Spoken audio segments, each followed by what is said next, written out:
Ya,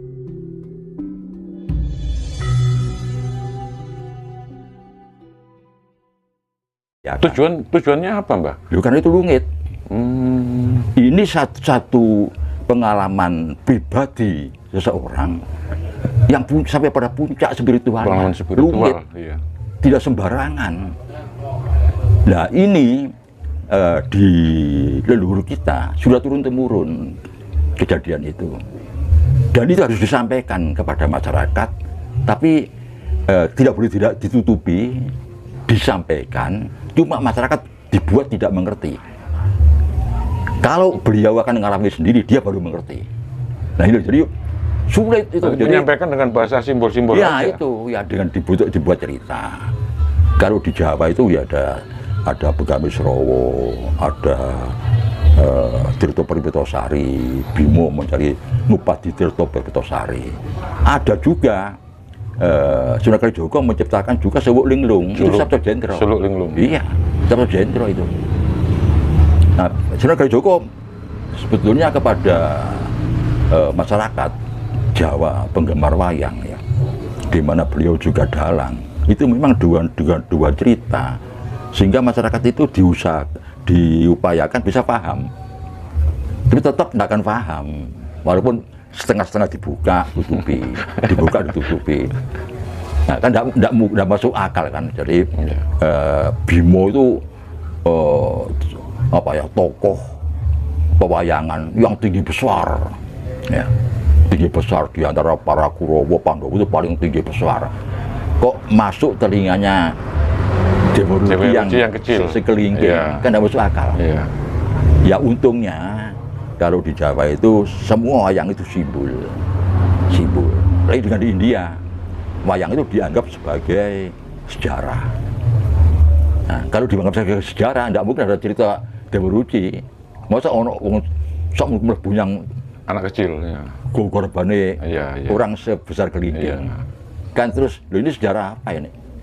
Nah, ini karena di Jawa itu bukan sejarah wayang itu, merupakan filsafat, maka sah-sah saja memakai cerita seperti itu untuk menutupi pada masyarakat, tapi tidak menyalahi. Ini benar.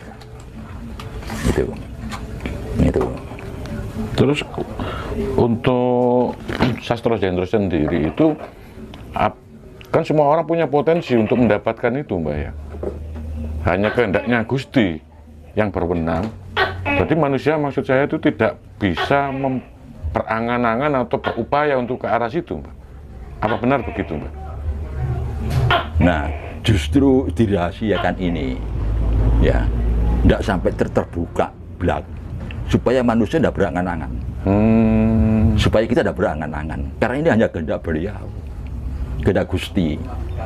Murni kehendak Gusti. Ya, makanya di Jawa itu jalmo tan kenok ing kiniro. Jangan dikira orang Bambungan yang suka misalnya ya makan laraan, terus makan camping, dia kanggonan.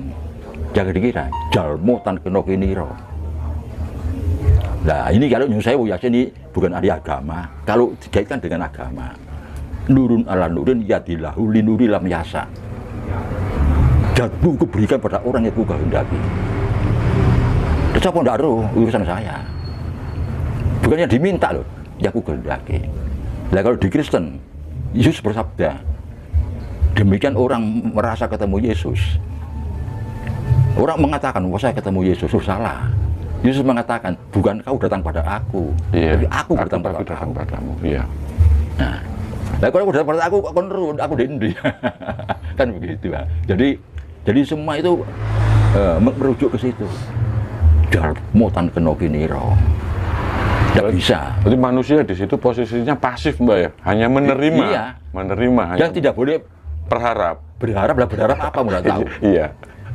Apa bentuknya nggak tahu kan. Tetap dirahasiakan. Sehingga tidak bisa berharap. Terus kira-kira apa ada ciri-ciri tertentu, Mbak? Orang yang sudah diberi sama Gusti. Tidak tahu itu. Apa tidak ada ciri-ciri tertentu yang tidak bisa dilihat itu? Tidak tahu, iya. Nah, sekarang masalahnya begini. Masalahnya itu, wong Jawa kalau mengatakan bahwa ini tertinggi, di dunia ini tidak ada yang melampaui itu. Yang ada, yang sama ada, yang di bawahnya banyak. Nah terus pertanyaannya begini, bagaimana dengan agama? Apakah orang India itu bisa menerima pendapat orang Jawa seperti itu? Apakah orang Arab bisa menerima? Apa orang Yahudi bisa menerima? Di mana Hindu Buddha itu dari India, Islam dari Arab, Nasrani dari Yahudi, Musa dari Yahudi, apa bisa menerima? Nah, maksudnya apa? Ini juga apa yang dialami oleh Nabi Muhammad Rasulullah, yang dialami oleh Yesus Kristus, yang dialami satu kata. Ini satu dendro semua. Iya. Ya. Itu satu dendro itu jelas. Tanyakan pada Sepuh Jawa, apakah Nabi Muhammad itu pernah mendapat sabtu? Pernah. Isra Mi'raj itu satu dendro. Kebangkitan kembali, di mana Yesus disalib hari ketiga hidup kembali, satu dendro itu. Nah, terus sampai kepada misalnya yang barusan saya sampaikan 3 minggu yang lalu, Tong Samcong mencari kitab suci dari timur ke barat dengan didampingi oleh 4 muridnya. Nah, itu satu jendro. Jadi bepergiannya itu sendiri dari timur ke barat itu satu jendro. Sudah ditentukan. Iya, tidak moro apa yang diketemukan di situ, terus sampai di kuil yang di 7 itu ketemu apa? Iya. Perjalanan itu sendiri satu jendro. Makanya yang membuat cerita pinter. Jadi semua itu tidak masuk akal. Karena dibuat seperti itu, disetting supaya tidak masuk akal oleh si yang mengalami seperti itu sendiri. Jadi orang yang mengalami pengalaman spiritual tertinggi itu yang menceting cerita itu supaya tidak masuk akal. Nah, kenapa kok Tong Samcong memilih dari timur ke barat? Timur itu di ujung Cina kan, pantai yang di selat Alaska itu, masuk wilayah Laut Pasifik, ya Selat Malaka sampai ke mana itu Kutub Utara, Greenland. Nah, dari ujung itu kan, terus ke barat kemana? Notok sampai Spanyol. Portugis, ujungnya Portugis, Laut Atlantik itu daratan terjauh di bumi ini. Mana ada sejauh itu? Nah, ya, sejauh, sedangkan benua Amerika aja ya, dari Alaska sampai ke ujung selatan Amerika Selatan, tidak sejauh itu. Juga Afrika, paling jauh itu ya dari pantai Alaska ini, yang masuk Cina ini ya, terus ke barat sampai ujung Portugis, terjauh itu. Kan tidak masuk akal. Jalan setapak demi setapak. Kita bayangkan waktu kita kedatangan tamu dari Thailand, para biksu pada hari Waisak di Borobudur barusan, kan jalan kaki. Ini jalannya setapak demi setapak, pelan sekali. Dirasakan. Ini beliau meditasi dengan berjalan. Nah, bayangkan kalau ini dilakukan oleh Tong Samcong dan muridnya dari ujung timur ke barat, berapa puluh tahun sampai. Nah ini kan dibuat seperti itu memang cerita itu dibuat supaya tidak masuk akal. Ya, berarti itu kan bukan dari kehendak Tong Samcong, Mbak, itu ya, bukan dari perencanaan, mau istilahnya mau merencanakan perjalanan yang sangat jauh. Ya. Terus kalau itu memang murni dari Tuhan, dari Gusti, berarti ada metodenya ketika memberikan informasi itu kepada Tong Samcong untuk melakukannya itu, Mbak. Itu kira-kira metodenya itu bisa dikatakan apa seperti wahyu gitu, Mbak? Nah, itu tidak berjalan betul. Gitu loh. Tidak berarti Tong Samcong berjalan, enggak. Itu Tong Samcong itu meditasi. Bima itu meditasi. Sunan Kalijaga itu meditasi. Hasil meditasi itu digambarkan. Siap. beliau itu mengalami satu kejadian, satu pengalaman spiritual, ya. di mana tidak ada unsur kesengajaan, tidak ada niat, terjadi dengan sendirinya. Nah, kejadian itu akhirnya diceritakan dalam bentuk simbol-simbol, perjalanan, ketemu ini, ketemu itu. Nah, sekarang ini masalahnya oleh para jadi pandai, para ahli, diungkap dalam bentuk sejarah, kisah nyata. Terjadilah perdebatan. Perdebatan di sini karena ditulis dan dinyatakan ini kisah nyata. Nah, kisah nyata otomatis ilmuwan turun, bukti empirisnya mana? Iya. Loh, kok ada cerita seperti ini? Masuk akal apa enggak? Logis apa Nah, tidak? timbul mulai ketidakpercayaan dari umat. Padahal ini bukan kisah nyata. Iya, iya. Ini kisah spiritual, Pengalaman spiritual spiritual. pribadi seseorang pada puncak spiritualnya, di mana beliau itu masuk dalam satu dimensi di mana itu bukan kehendak beliau, kehendak yang bersangkutan, kehendak beliau sendiri, kehendak Tuhan sendiri. Makanya Mira itu dipanggil oleh Tuhan, Nabi dipanggil. Bukan Nabi tidak ngerti, dipanggil pun kalau udah ditutur ya tidak bisa. Itu maksudnya begitu. Demikian juga Yesus, demikian juga Musa. Musa digambarkan masuk naik gunung Tursina, ingin ketemu Tuhan, kena sinar ngeblak. Itu kan simbol-simbol semua. Itu perlambang-perlambang semua. Ketika dituliskan itu, Pak, berarti sah-sah saja, Mbak. Mungkin kalau orang menafsiri macam-macam akhirnya jadi perdebatan nanti, Pak. Iya, itu akhirnya jadi perdebatan. Karena apa? Yang mengungkapkan, yang menceritakan dengan mengemas ini, maksudnya supaya masyarakat itu paham bahwa ini merupakan rahasia, rumit, dan tidak boleh diketahui kalau orang tidak betul-betul. Tapi jadinya apa? Perdebatan sehingga timbul pro kontra, percaya dan tidak percaya. Ini jadinya seperti itu.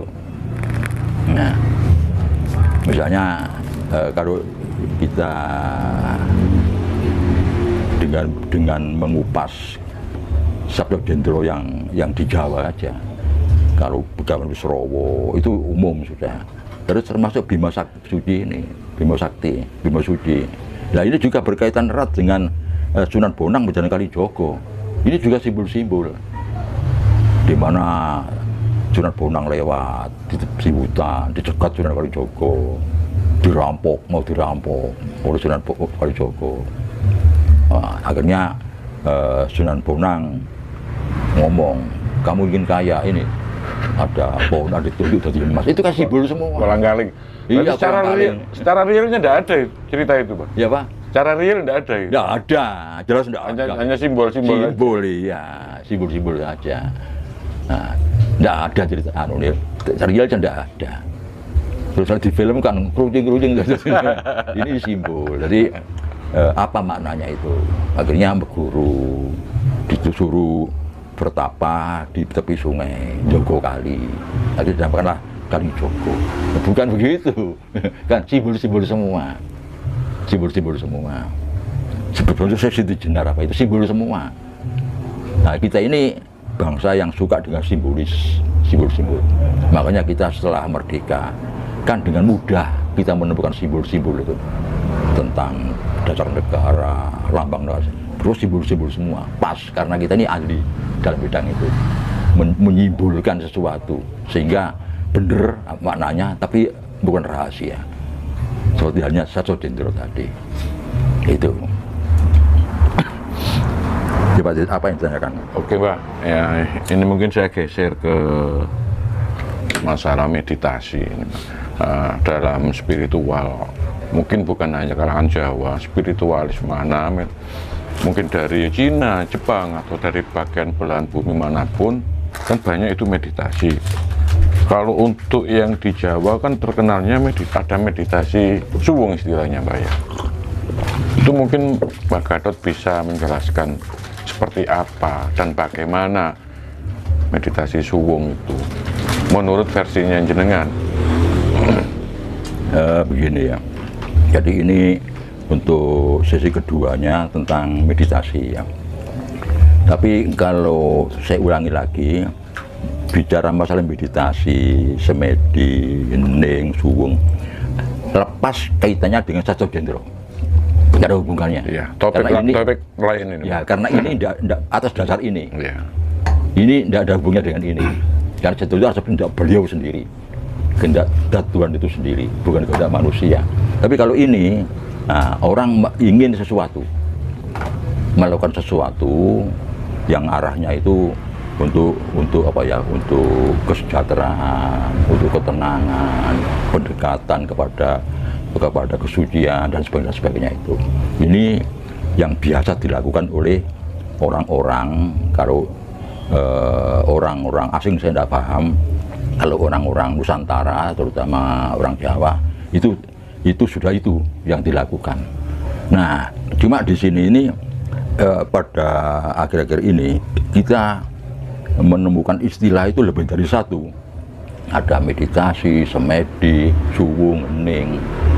Nah, ini memang orang-orang akhirnya disamaratakan. Sama saja lah. Ya. Suwung, hening, meditasi sama saja. Dan ya ada yang mengatakan sama, ada yang mengatakan tidak. Ya, di sini kalau boleh saya berpendapat, yang tepat itu hening. Hening. Hening ini sudah kita sepakati menjadi bahasa nasional. Marilah kita mengheningkan kita.